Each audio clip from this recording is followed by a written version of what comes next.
여러분의 잠겨있는 수익률을 시원하게 풀어드리도록 하겠습니다. 잠금 해제 시간이고요. 역시 오늘 이분과 함께 이야기를 나눠보도록 할 텐데 어떤 종목과 어떤 이슈들이 있는지 잠시 후에 살펴보도록 하겠습니다. IBK 투자증권 영업부 박근영 부장 나오셨습니다. 어서 오세요. 네, 안녕하십니까? 네, 안녕하세요. 자, 먼저 머니맵을 통해서 오늘 시장에 어떤 흐름이 나타나고 있는지부터 간략하게 한번 살펴볼게요. 일단 코스피 시장을 살펴보시면 오늘 전체 업종이 다 같이 오르고 있습니다. 빨간색 물결이 아주 화려하게 이제 펼쳐지고 있는 상태인데, 다만 이런 가운데서 자동차, 운송장비 업종 쪽으로만 약간은 좀 부진한 모습이 나타나고 있어요. 근데 자동차 업체들보다도 지금까지 많이 올랐던 방산업체들의 주가가 많이 하락하고 있거든요. 뭐 대표적으로 하나 에어로스페이스, 한국항공우주 이런 종목들이 좀 많이 내리고 있고, 기계업종에 속한 LIG 넥스원까지도 크게 내리고 있어서 방산주들도 좀 눈에 띕니다. 자, 코스닥 시장도 한번 살펴보시면 코스닥 시장에서는 오늘 마찬가지로 굉장히 좋은 모습이 나타나고 있는데, 그 가운데서 좀 눈에 띄는 것들이 바로 몇 가지가 있어요. HLB 저희 박근영 부장 보이시죠? HLB 오늘 많이 올라가고 있고 BH도 오늘 상승하고 있습니다. 아이폰 14가 잘 팔릴 것이라는 뉴스 때문에 지난 밤 사이에 애플의 주가가 또 4% 가까이 급등하기도 했었는데, 아이폰에 FPCB를 납품하고 있는 BH도 크게 올라가고 있고, 뭐 바이오주들 다 상승하고 있는 가운데 HLB도 좋은 모습을 나타내주고 있습니다. 자, 그러면 이 종목들 어떤 움직임을 보이고 있고 여기에 대한 대응 전략은 어떨지 하나씩 살펴보도록 할게요. 자, 먼저 BH가 지금 사상 최고가 행진을 이어가고 있는 상태거든요. 아이폰 14 잘 팔릴 것 같다 이런 기대감도 있고 그러다 보니까 이 BH 좀 어떻게 해야 될까요?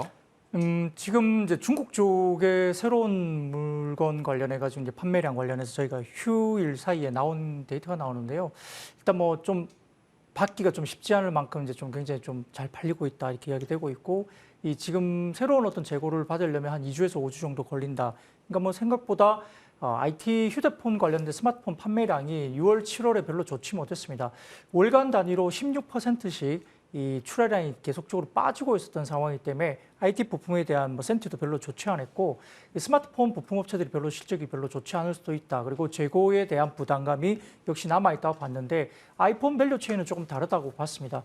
오늘 BH 같은 경우는 장중에 뭐 좋은 모습을 보여주긴 했지만 사실 윗꼬리를 달고 있습니다. 지난주에 이미 신작에 대한 기대감을 받으면서 52주 신고가를 냈고, 아침에 많이 올랐다가 지금 윗꼬리 달면서 조금 빠지는, 그러니까 약간의 뭐 개별적인 차익 매물이 조금 나온다고 볼 수 있겠고요. 오히려 주가 부분이 반영이 안 됐던 LG에너텍이 최근에 주가 조정을 받았다가 33만 원 언더로 잠깐 내려갔다가 박스권 하단까지 대형주였기 때문에 빠져 있는 상태에서 지난 마지막 날에, 그러니까 연휴 마지막 날에 이제 올라가기 시작했고요. 연휴 직전에 올라가면서 오늘 이제 한 5에서 6% 정도 이제 또 다시 당겨주는 모습을 보이고 있기 때문에, 오히려 어떻게 보면 LG에너텍에 대한 밸류에이션이 좀 부담스럽지 않은 모습입니다. BH는 이미 중소형주 가운데 52주 신고가, 물론 더 좋습니다만 단기적인 어떤 모멘텀이나 이런 이격도 부분은 조금 부담스러운 가격까지 왔고요. LG에너텍은 사실은 뭐 카메라 모듈 부분들이 아직은 많이 남아 있고, 더군다나 지금 XR 기기나 이런 부분들이 애플 쪽에 지금 연초에 내년에 나올 가능성이 높거든요. 그래서 메타가 10월 11일인가요? 아마 새로운 어떤 이야기를 낼 텐데, 아마 내년 1분기 정도에 애플이 또 XR, VR 기기를 내놓는다면 아마 여기에 대한 카메라 모듈 부분, 그리고 기존에 조금 뭐 우려가 많았던 패키지 기판도 되게 괜찮습니다. 더군다나 카메라 모듈은 전장용 쪽으로 들어가는 중장기 성장 동력까지 갖고 있는 부분이기 때문에 LG에너텍과 관련된 밸류에이션 매력도가 상당히 높아진다는 점에서는 제 개인적으로는 BH도 괜찮습니다만 LG에너텍에 대한 매력도가 훨씬 더 높지 않을까. 그리고 카메라 모듈단의 라인들이 상당히 좋아지면서 밑단의 또 움직임들이 괜찮아지거든요. XR, VR 쪽에 모멘텀이 온다는 점에서는 카메라 모듈 쪽의 밸류 체인들을 조금 더 신중하게 좀 볼 필요는 있겠습니다. 네, 알겠습니다. 그 LG이노텍의 경우에는 박근영 부장이 지난 9월 6일에 한번 이제 관심주로 소개를 해주신 바가 있었는데, 그러면 다시 한번 그 방송을 못 본 분들을 위해서 어느 정도의 선까지 목표가를 설정하고 계신지 다시 한번 확인해 주실까요? 네, 뭐 LG에너텍은 사실은 뭐 일개 가도 앞자리가 바뀌어도 사실 크게 문제가 없는 종목으로 보이거든요. 네. 실질적으로 최근 들어서 이제 주가가 조정을 많이 받았습니다. 특히 대형주였기 때문에 그러하고요. 더군다나 뭐 최근에 시장이 중소형주가 움직일 때 오히려 뭐 빠졌던 종목이기 때문에 수급적으로 밸류에이션 부담도 거의 없다 볼 수 있겠고, 카메라 모듈 부분이 상당히 아직은 좋습니다. 왜냐하면 2023년도 소니 쪽에 관련된 이미지 센서 쪽에 가이던스가 굉장히 높게 나왔는데, 애플 쪽에 들어가는 이 카메라 모듈은 소니의 이미지 센서를 써서 이제 카메라 모듈 쪽으로 들어가는 거거든요. 되거든요. 그래서 이와 관련된 실적에 대한 부분들은 역시나 굉장히 좋을 걸로 보이는 상황이고 더군다나 전장용으로 본다면은 스마트폰에는 뭐 한 두세 개 정도 들어간다 보면 실질적으로 전장용 한 2, 3단계 정도 수준에서는 한 6, 7개 정도 그리고 완전 자율주행으로 넘어간다면 카메라 모듈이 15개 정도까지 들어갑니다. 네. 그러면은 상당히 많은 물량들에 대한 장기 공급에 들어가고요. 아이폰 14 관련해서는 전면 카메라도 이번에 LG에너텍이 새롭게 납품을 했기 때문에 네. 추가적인 실적 개선 충분히 가능하다는 점에서는 후면 카메라의 어떤 상향, 스펙 상향이 1200만 화소에서 4800만 화소로 모듈 가격이 올라간다는 점, 물량도 지금 최초 출하량이 전작 대비 13이 굉장히 잘 팔렸습니다만 거기에 비해서 출하량이 15% 이상 지금 더 많이 나오고 있는 부분이기 때문에 물량과 그다음에 가격 단가가 올라간다는 점에서 LG에너텍 관련된 부분은 사실 제가 말씀드렸지만 앞자리가 좀 바뀌더라도 중장기 충분히 가능한 가격으로 볼 수 있겠습니다. 40만 원 넘어가도 문제 없다. 이 정도로 보시면 될 것 같습니다. 자, LG 이노텍뿐만 아니라 이제 BH까지 저희가 살펴봤고요. 이어서 다음 저희 머니맵을 다시 한번 살펴보도록 하겠습니다. 자, 바이오 잘 가고 있는데 이 가운데서도 눈에 띄는 게 바로 HLB입니다. 자, 이 HLB가 지금 보시면은 일단 이 아래쪽에 있어요. 아래쪽에 이제 제약 바이오들이 잘 있는데 삼성 바이오로직스 뭐 다른 것들도 잘 올라가지만 오늘 유독 굉장히 잘 올라가는 게 바로 이겁니다. HLB 거의 7% 넘는 상승폭을 보이고 있는 상태이니까요. 자, HLB는 뉴스가 또 있었죠. 이 삼상, 그러니까 가남 대상으로 한 삼상 결과가 좀 좋았기 때문에 이런 급등세를 이어가고 있는데 이 HLB는 어떻게 하면 좋을까요? 예, 뭐 지난해 매출이나 뭐 이익단으로 본다면 사실 좀 만만하지 않은 종목이죠.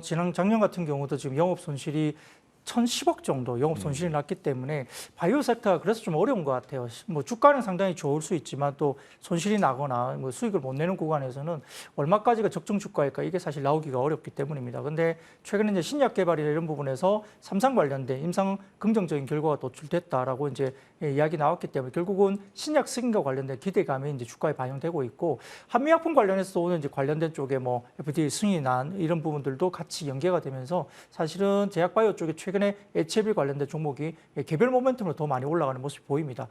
지금 9월 중순 이후부터 연말까지 각종 학회들이 굉장히 많이 모멘텀이 실려 있습니다. 여기 때문에 학회 관련된 모멘텀을 가지고 여기에 어떤 뭐 임상 결과를 도출하는 몇 개 업체들이 있다는 점에서는 결국은 연말까지 제약바이오 모멘텀은 좀 좋아질 수 있는 가능성이 있고요.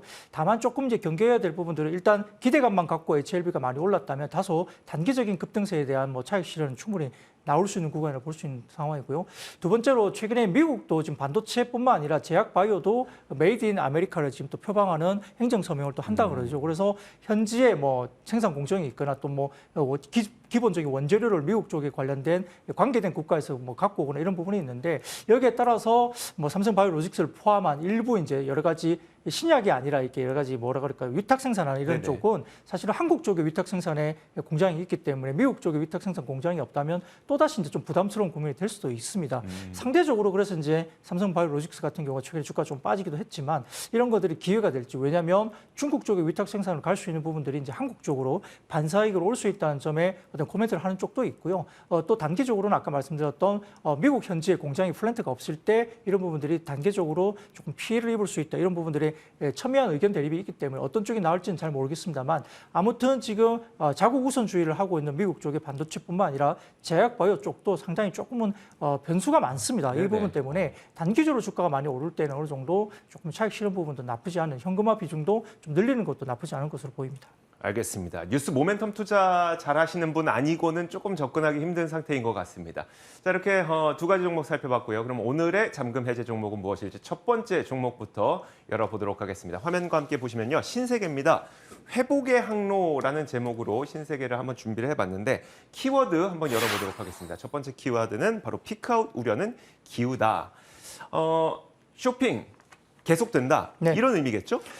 최근 들어서 이제 보복 소비 관련된 이슈가 이제 코로나 지나고 난 다음에 많이 있을 수 있다 이야기를 하면서 상반기 좀 피크아웃 된 거 아니냐, 보복 소비가 좀 끝난 거 아니냐 생각할 네네. 수 있는데요. 사실 뭐 백화점을 많이 가보시면 알겠지만은 그렇게 뭐 이렇게 뭐라 그럴까요? 뭐 상반기에 굉장히 좋다, 갑자기 지금 뭐 발길이 뚝 떨어졌다 이런 느낌은 못 봤습니다. 오히려 제가 신세계 간 건 아니었는데 네. 롯데 쪽에 갔었는데 네. 진짜 인산인해더라고요. 맞습니다. 그런다가 뭐 저희도 여의도 쪽에 뭐 위치하고 있어서 가까운 더 현대를 가보더라도 네네. 뭐 바글바글합니다, 말 그대로. 네. 그래서 이제 이게 어떤 의미가 있냐 보는데요. 실제 보복 소비 때문에 많이 처음에 샀던 거는 제가 보기에는 명품인 것 같아요. 네. 뭐 해외 여행도 못 가니까 뭐 국내 명품샵에서 이제 명품을 사고 백화점 명품 뭐 스토어에서 이제 줄 이어서 샀던 그런 경험도 있는데 다소 명품과 관련된 소비는 조금 이제 줄어들기 시작할 것 같습니다. 그런데 백화점 입장에서는 명품 소비가 많으면 어떨까요? 백화점 입장에서는 1층에 명품 매장이 많다고 하면 소비를 끄는 쪽은 굉장히 좋을 수 있으나 백화점 쪽의 이익률은 떨어집니다. 왜냐하면 명품 매장에 따라서 이익률이 굉장히 낮습니다. 명품사가 가져가는 게 좀 더 많다고 볼 수 있겠고요. 전반적인 이익률은 굉장히 낮게 형성되기 때문에 매출 구조가 좀 올라온다 하더라도 백화점 쪽의 이익률은 굉장히 낮다고 볼 수 있겠고요. 실질적으로 굉장히 좋은 그림은 뭐냐면 백화점 쪽의 의류 매출, 그 옷과 관련된 매출이 많이 느는 거고 특히 이제 여성 의류 쪽이라든지 그다음에 여름 의류보다는 이제 겨울 의류가 더 많이 팔리면 이익률이 굉장히 높고 백화점의 이익률이 굉장히 좋아지는 그림이 나타날 수 있습니다.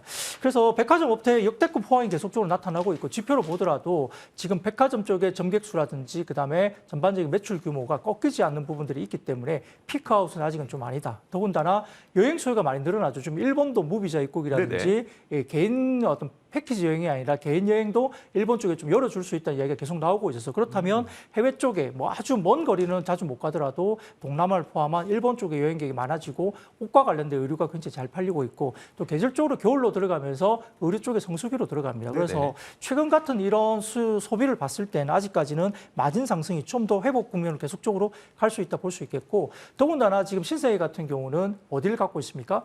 공항 면세점을 갖고 있습니다. 예, 보통 보따리상이라 이야기하고 있는 딸공 매출이 많으면 여기에 대한 할인율이 많이 적용되기 때문에 이익률이 별로 높지 않아요. 매출은 밀어내지만 재고 소진에 관련된 부분은 긍정적일 수 있지만 이익률이 낮습니다. 근데 개인 여행객, FIT라고 하는 개인 여행객이 많아지면 어떻게 되죠? 이익률이 굉장히 좋아지거든요. 그래서 공항 관련된 면세점 쪽에 해외 출장객이나 아니면 여행객이 많아지면서 면세점 쪽에 공항점이 굉장히 좋아지고 있어요. 그래서 신세계 쪽에 트래픽이 공항점이 많이 나오면서 실적 단위 2분기부터 이미 턴어라운드 되면서 흑자 전환을 했습니다. 그렇기 때문에 신세계 쪽은 결국은 공항점, 면세점에 관련된 노출도가 가장 높다. 두 번째로는 개인적인 어떤 이용객들이 굉장히 많아지는 국면에서 공항점 관련된 면세점이 회복되는 국면이고 그다음에 백화점 쪽의 피크아웃이 아직은 우려다. 네. 기후가 굉장히 우려스럽다. 이런 부분들이 약간 기우라는 거죠. 그래서 이런 부분들을 감안한다면 실적이 굉장히 좋아지고 2019년도, 2000년도 넘어오면서 코로나 시점보다 지금 영업이익이 7,800억 정도까지 이익이 되면서 한 7, 8배 정도 이익이 좋아집니다. 코로나 때보다. 그래서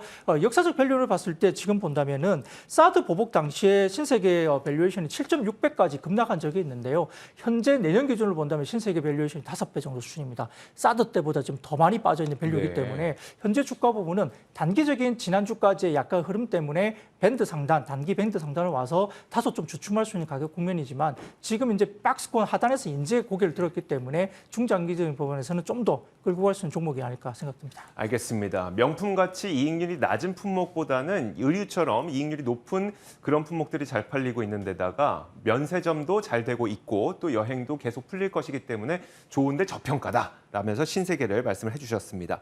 자, 그렇다면 신세계에 대한 가격 전략은 어떻게 세우면 좋을까요? 네, 현재 뭐 23만 원대 중반 정도 거래가 되고 있지만 뭐 실제 정상적인 밸류로 간다면은 제 개인적으로는 32만 원 정도까지도 갈 수 있겠고요. 하반기 이후에 여행객이 완벽하게 뭐 돌아오는 구간이 역시나 중장기로 돌아온다면 충분히 가능한 구간입니다. 손절가는 20만 원 전달드리겠습니다. 네, 알겠습니다. 자, 신세계 살펴봤고요. 이어서 두 번째 종목 공개하도록 하겠습니다. 두 번째 종목은 바로 이겁니다. 한국타이어앤테크놀로지 3분기에도 계속되는 실적 기대감이라는 키워드인데요. 자, 그렇다면 어떤 내용으로 먼저 이야기를 포문을 열어볼 거냐면 3분기 실적이 가장 핵심인가 봐요. 지금 한국타이어가 어떤 3분기에 아주 좋아질 만한 어떤 모멘텀이 있는 걸까요? 네, 실제 지난주까지 자동차 섹터가 나쁘지 않았습니다. 네. MS 부분도 상당히 좋았고요. 그다음에 완성차 좋아지고 부품사들이 또 올라오고 여기에다가 지금 타이어 업체들이 올라오는데 지금 완성차 부품 그다음에 타이어 업체 공이 지금 3분기 실적은 굉장히 서프라이즈하게 나올 가능성이 높습니다. 환율 효과도 있고요. 그다음에 가장 중요한 것은 반도체 공급에 대한 이슈가 완화되면서 공급망 이슈가 완화되면 어떻게 되죠? 이 코로나 때는 완성차들은 실적이 좋았지만 부품이나 타이어는 안 좋았어요. 왜냐하면은 볼륨 성장이 없었기 때문이고 왜냐하면 완성차 같은 경우는 예를 들어서 뭐 소나타를 팔다가 제네시스 쪽으로 집중하고 근데 제네시스가 미국 시장에서 굉장히 반응이 성능이 좋았다. 그러면 100대 팔던 전체적인 볼륨이 90대까지 떨어지더라도 SUV나 그다음에 프리미엄급 제네시스 라인업을 많이 팔면 전반적인 매출이나 이익 구조는 올라가기 때문에 네네. 완성차는 실적이 좋고 부품사는 100대 팔던 게 90대 파니까 어떻게 되죠? 실적이 까지는 거죠. 그쵸. 거기다가 타이어도 약간 영향을 받을 거고요. 그래서 볼륨 성장이 없는 부분에서는 완성차는 실적이 좋았지만 부품이나 이쪽은 좀 하단은 좋지 못했다. 근데 올해부터는 반도체 관련된 부분이 완화되고 그리고 볼륨 성장이 지금 나타나고 있습니다. 그래서 미국 쪽이나 이런 쪽에서 확실히 잘 팔고 있는 부분들이 물량 증가가 확실히 나타나고 있고 환율 효과까지 예답이 된다는 점에서는 부품사까지도 좋아지고요. 완성차도 나쁘지 않지만 부품단의 턴어라운드가 작년 대비해서 올해 올라온다. 거기에 대해서 지금 한국 타이어 앤 테크놀로지 같은 경우도 3분기 실적이 시장 기대치 상회할 것으로 보입니다. 결국 신차에 대한 타이어 그리고 R이라 그래가지고 이제 다시 리사이클 되는 어떤 그런 교환용 타이어까지도 같이 네네. 올라오는데요. 여기에 따라서 굉장히 영업이익률을 굉장히 높게 올라오는 부분이고요. 더군다나 지금 물류비가 상당히 줄어들고 있죠. 상하이 컨테이너 운임지수도 급락하고 있고 BDI도 급락하고 있죠. 여기에 따라서 물류비가 줄어든다는 부분이고요. 그다음에 천연고무라든지 합성고무 관련된 가격도 빠지고 있다는 점이 확실히 보입니다. 그래서 투입 원가의 하향 안정화가 역시나 좋은 부분을 가졌기 때문에 결국은 아까 말씀드렸던 물류비와 그다음에 합성고무, 천연고무의 원가가 떨어지고 있고 아까 볼륨은 올라가고 그러니까 환율 효과까지 들어가면서 실적은 좋아진다 볼 수 있습니다. 거기에 따라 지금 테네시 이 공장 같은 경우도 2기 투자 발표까지 발표를 했는데요. 보통 타이어 공장 한 1,000만 본 정도가 생산되는 캐파가 돼야만이 이제 BP 이상을 넘어가면서 의미 있는 영업이익이 올라가는데 2기 공장 투자를 관련해서도 완공 시에는 1,200만 관련해서 규모로 되기 때문에 결국은 미드 싱글 그러니까 한 5% 정도의 영업이익률이 상당히 많이 올라갈 것으로 보입니다. 그래서 1기 공장의 영업이익률을 끌어올리는 효과까지 들어가면서 2기 공장에 대한 본격적인 가동이 들어간다면 이익률 상승까지 올라오는 부분까지 보인다. 그래서 미국 현지 테네시 공장에 대한 볼륨 확대가 결국은 우리가 말하는 뭐 메이드 인 아메리카에 충분히 맞출 수 있는 전략까지 들어가면서 상당히 볼륨 성장까지 보인다는 점에서는 아마 좀 더 끌고 갈 수 있는 부분이 보인다는 거고요. 다만 오늘 같은 경우에 좀 빠지는 것은 지난주 36,000원부터 뭐 거의 42,000원대까지 주가가 한번 쭉 한 1, 2주 정도 바로 다이렉트로 올랐거든요. 네네. 여기에 따른 단기적인 눌림목이라 생각하시고요. 기본적으로 눌림목에 대한 매수 공고 충분히 들을 수 있는 가격이라 볼 수 있겠습니다. 알겠습니다. 혹시 판매 가격이 높아지고 있고 또 그리고 이에 따라서 실적이 좋아지고 있고 이 부분도 다 말씀을 해주신 건가요? 네, 그렇죠. 실제 판가 인상 관련해서도 지금 들어오고 있는 부분이 네네. 보이고요. 뭐 실제 우리가 뭐 한국 타이어나 뭐 우리가 이 국내 타이어들이 뭐 예를 들어서 미쉐린이라든지 뭐 해외 유수 브랜드들이 많습니다. 뭐 컨티넨탈이나 브리티스톤, 네, 예. 컨티넨탈 뭐 아주 뭐 잘 팔리는 거 비싼 게 미쉐린, 뭐 네. 컨티넨탈 이런 쪽이잖아요. 그쵸. 우리도 사 보면 뭐 한국 타이어보다 두세 배 정도 비싼데 맞아요. 그럼에도 불구하고 한국 타이어의 퀄리티가 굉장히 좋아지고 있고 또 굉장히 고가의 지금 전기차 쪽도 지금 뭐 우리나라의 한국 타이어나 이런 쪽이 전기차 쪽에 런칭되면서 기본 사양으로 많이 들어가는 굉장히 좀 고퀄리티의 타이어를 잘 만들고 있습니다. 그래서 가격적인 부분도 상당히 조금은 최근에 판가 전환을 하면서 굉장히 괜찮은 모습을 보여주고 있는 데다가 아까 말씀드렸던 기본적인 원재료가 빠지고 환율 효과가 더해진다. 근데 최근 들어서 이런 게 있습니다. 만약에 완성차가 뭐 미국 쪽에서 뭐 세제 혜택을 우리나라가 못 받는다. 이것 때문에 경쟁력이 떨어진다 말을 할 수 있지만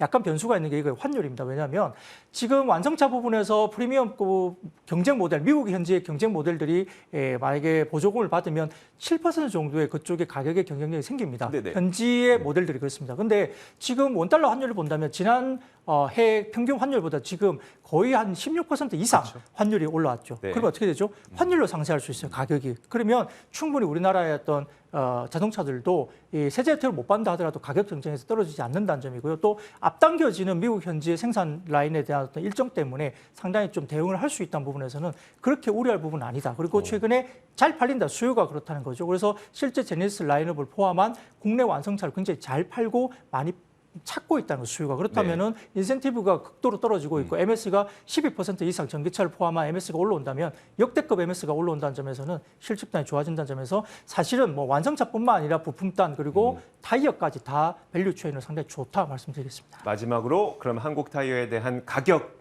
목표가 어느 정도 보십니까? 네, 뭐 눌림목 구간으로 본다면은 지금 4만 원 언더가 조금 빠진다 하더라도 한 39,000원대 수준 정도에서 좀 더 모아갈 수 있는 가격이고요. 목표 주가는 5만 원까지, 손절가는 36,000원 제시해드리겠습니다. 네, 알겠습니다. 자, 이렇게 신세계와 한국 타이어 앤 테크놀로지 두 가지 종목 잠금 해제 종목으로 소개해드렸습니다. IBK 투자증권 영업부 박근영 부장과 이야기 나눠봤습니다. 고맙습니다. 네, 감사합니다.